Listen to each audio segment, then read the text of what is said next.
नमस्कार। आज के बोधि सत्र में आप सभी का हार्दिक स्वागत और अभिनंदन।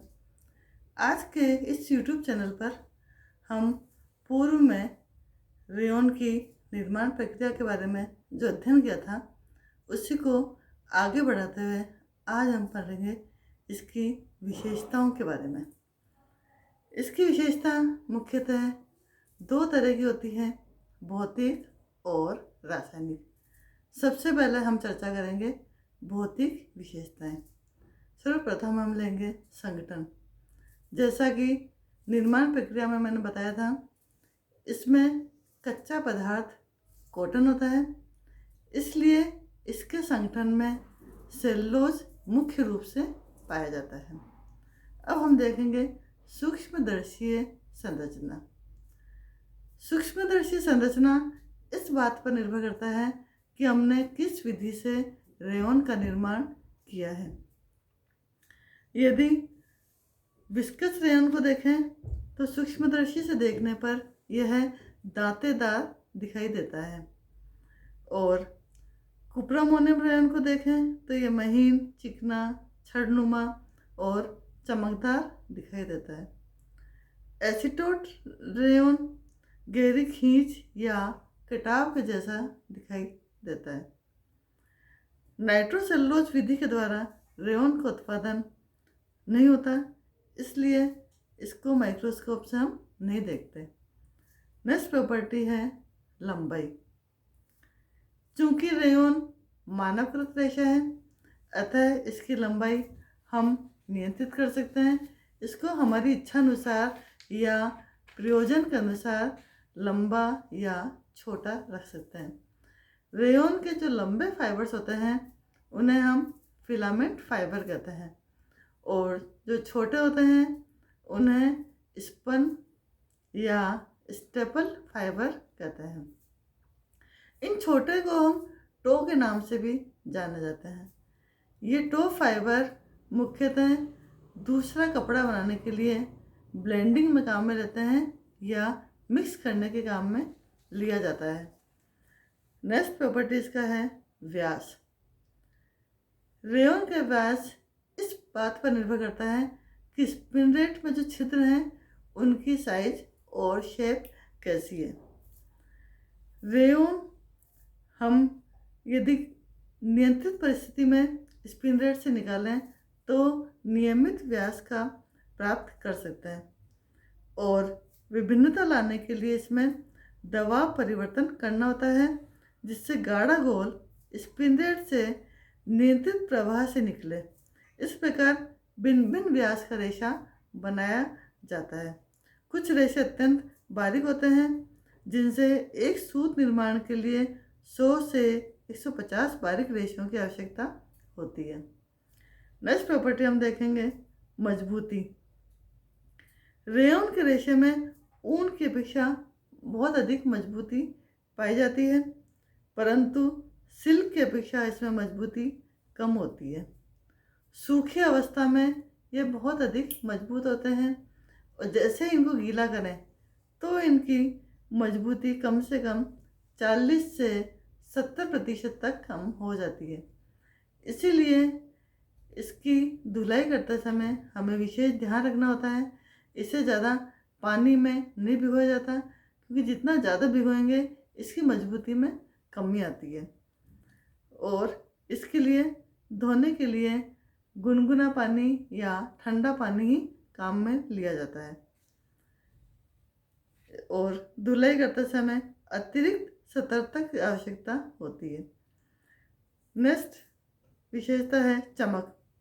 रेयॉन का रेशा बहुत अधिक चमकदार होता है। जैसे कि मैंने पहले ही बताया था कि निर्माण प्रक्रिया में ही चमक कम करने के लिए इसके जो घोल है या कोलाइडल है उसमें टिटेनियम डाइऑक्साइड मिलाया जाता है, तो हमारी आवश्यकता के अनुसार इसकी चमक को हम कम या ज़्यादा रख सकते हैं। नेक्स्ट प्रॉपर्टी है रंग। सामान्यतः रेयॉन का रंग सफ़ेद रंग का होता है, परंतु इन्हें अलग अलग रंगों से बनाया जा सकता है। घोल में ही वांछित रंग डालकर स्पिंडरेट से निकाला जाता है। इस प्रकार के रंगाई से रेशे परमानेंट कलर के हो जाते हैं या इन पर स्थायी रंग आ जाता है। कताई करते समय विस्कस रेशा पीला, एसीटेट रेशा रंगीन और कुप्रामोनियम रेशा सफ़ेद रंग का होता है। नेक्स्ट प्रॉपर्टी हम देखेंगे प्रत्यास्था। रेशम रेयोन में पर्याप्त प्रत्यास्था पाई जाती है। कुप्रामोनियम रेशों को खींचकर कताई की जाती है जिससे इनमें पर्याप्त लोच आ जाता है। अतः ये रेशे अपनी मूल लंबाई को शीघ्रता से प्राप्त कर लेते हैं। इसी तरह विस्कस रेयोन से भी अत्यधिक प्रत्यास्था पाई जाती है। इन्हें निर्मित करते समय घोल को कुछ बड़े व्यास के स्पिंडल के छिद्रों से होकर गुजारते हैं। तत्पश्चात इन्हें खींचकर और ऐंठन देकर धागा बनाया जाता है। ये मुड़ जाने के पश्चात भी अपनी पुनः मूल आकृति को ग्रहण कर लेते हैं। प्रतिस्कंता। रेयोन वस्त्रों में ऊन एवं सिल्क की अपेक्षा कम प्रतिस्कंता पाई जाती है। थोड़े समय तक थोड़ा सा खींचने के पश्चात ही ये अपनी पूर्व आकृति को प्राप्त कर लेते हैं, परंतु यदि बहुत अधिक खिंच जाएं तो इनकी संरचना खराब हो जाती है क्योंकि ये अपनी पूर्व आकृति को पूरी तरह से ग्रहण नहीं कर पाते और ये दिखने में फिर फैले फैले से या बेजान से दिखाई देते हैं। ताप का प्रभाव। रेयोन की निर्माण विधि पर इसकी ताप एवं विद्युत संवाहकता निर्भर करती है। जैसे कुप्रामोनियम रेयोन ताप का अच्छा कुचालक होता है, साथ ही इसके रेशे अत्यंत बारीक होते हैं, अतः वस्त्र काफ़ी हल्के और सुंदर होते हैं। ये वस्त्र गर्मी के लिए अनुकूल होते हैं और त्वचा को शीतलता प्रदान करते हैं। विस्कस रेयोन भी ताप का अच्छा कुचालक होता है, परंतु इसके रेशे कुप्रामोनियम रेयोन से थोड़े मोटे होते हैं जिससे भारी वस्त्रों का निर्माण होता है। वस्त्र के भारीपन के कारण त्वचा को यह कम शीतलता प्रदान करते हैं, परंतु इनमें नमी सोखने की क्षमता बहुत अधिक होती है। एसीटेट रेयोन ताप के बुरे संवाहक होते हैं, अतः इनमें पसीना न सोखने के कारण त्वचा चिपचिपी होती है, अतः आर्द्र वातावरण में या नमी वाले वातावरण में ये नहीं पहने जा सकते। यदि इनको पहने तो त्वचा में इरिटेशन हो जाता है या लाल लाल चकत्ते से हो जाते हैं। नेक्स्ट गुण है रगड़ एवं घर्षण का प्रभाव। रेयोन के रेशों पर रगड़ और घर्षण का बहुत हानिकारक प्रभाव पड़ता है। रगड़ने से और घर्षण से इनके रेशे कमज़ोर और निर्बल हो जाते हैं और इनकी चमक खत्म हो जाती है। इसी कारण इनकी धुलाई अत्यंत सावधानीपूर्वक करनी होती है क्योंकि भीगने के पश्चात ये रेशे शक्तिहीन हो जाती है। जैसे कि मैंने पहले ही बताया, भीगते ही इनकी मजबूती में कमी आ जाती है, अतः इनको रगड़ने से जल्दी घिसकर फट जाते हैं और इनकी आकृति भी बिगड़ जाती है। नेक्स्ट गुण है संकुचन। रेयोन में सिकुड़ने का गुण होता है, अतः इसके कारण ये वस्त्र व्यर्थ हो जाने की आशंका ज़्यादा रहती है। परिसज्जा करते समय संकुचन प्रतिरोधी बनाने का प्रयास किया जाता है। संकुचन प्रतिरोधी धागे ही परिधान हेतु उपयुक्त रहते हैं क्योंकि इसमें फिर फिटिंग प्रॉब्लम नहीं आती। सफाई एवं धुलाई। वैसे तो रेयोन की सतह चिकनी और चमकदार होती है, इस कारण धूल एवं मिट्टी के कण इसके अंदर नहीं जा पाते। ये भारी चिकनी सतह के कारण जब लगते हैं फिसल कर नीचे गिर जाते हैं, अतः इनको नित्य प्रति धोने की आवश्यकता नहीं होती। लेकिन यदि इनको धोया जाए तो अतिरिक्त सतर्कता की आवश्यकता होती है क्योंकि जैसे ही ये वस्त्र गीले होते हैं इनकी मजबूती में कमी आती है, अतः इनको हल्के हाथों से दबा दबा कर धोना चाहिए। रगड़ कर इनको नहीं धोना चाहिए क्योंकि रगड़ने से इनके रेशे निर्बल हो जाते हैं और कमज़ोर होकर नष्ट हो जाते हैं। और इनको धोने के लिए हमेशा मृदु साबुन और मृदु पानी का ही प्रयोग करना चाहिए। मृदु साबुन से तात्पर्य है जिसमें कास्टिक सोडे की मात्रा कम हो। यदि रेयॉन के महंगे कपड़े हैं तो उन पर हमें हमेशा ड्राई क्लीन या सूखी धुलाई ही प्रेफर करनी चाहिए। सलवट प्रतिरोधकता।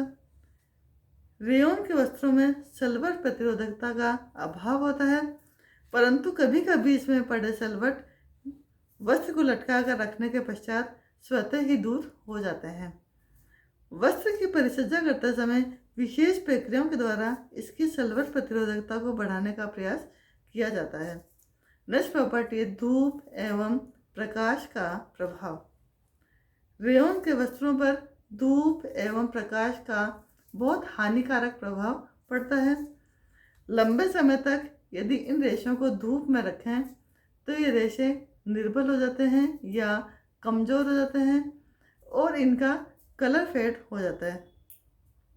इसलिए ये वस्त्र पर्दों के लिए उपयुक्त नहीं होते। यदि इनके पर्दे बनाए जाएं तो ये टिकाऊ नहीं रहते। फफूंदी एवं कीड़ों का प्रभाव। जैसे कि मैंने पहले ही बताया, रेयॉन में कच्चा पदार्थ कॉटन होता है, इसलिए फफूंदी और कीड़े इसमें बहुत जल्दी लगते हैं। अतः नम वातावरण में इनको नहीं रखना चाहिए। हमेशा सुखाकर ही इनको एयर टाइट कंटेनर में स्टोर करना चाहिए। नेक्स्ट गुण है इसमें अवशोषकता। रेयॉन में अवशोषकता गुण कितना होगा ये निर्भर करता है कि हमने किस विधि से रेयॉन का निर्माण किया है। जैसे कुप्रामोनियम और विस्कस रेयॉन में पानी को सोखने की क्षमता बहुत अधिक होती है, इसलिए इनसे बने परिधान गर्मी के मौसम के लिए अनुकूल होते हैं क्योंकि ये पसीने को आराम से सोख लेते हैं, अतः यह आरामदायक होते हैं। परंतु एसीटेट रेयॉन पसीने और पानी को अवशोषित नहीं कर पाते, अतः नम और आर्द्र मौसम में त्वचा में चिपचिपा पैदा करते हैं और ये वस्त्र गर्मी के लिए बहुत कष्टदायी होते हैं। नेक्स्ट प्रॉपर्टी है सूखे ताप का प्रभाव।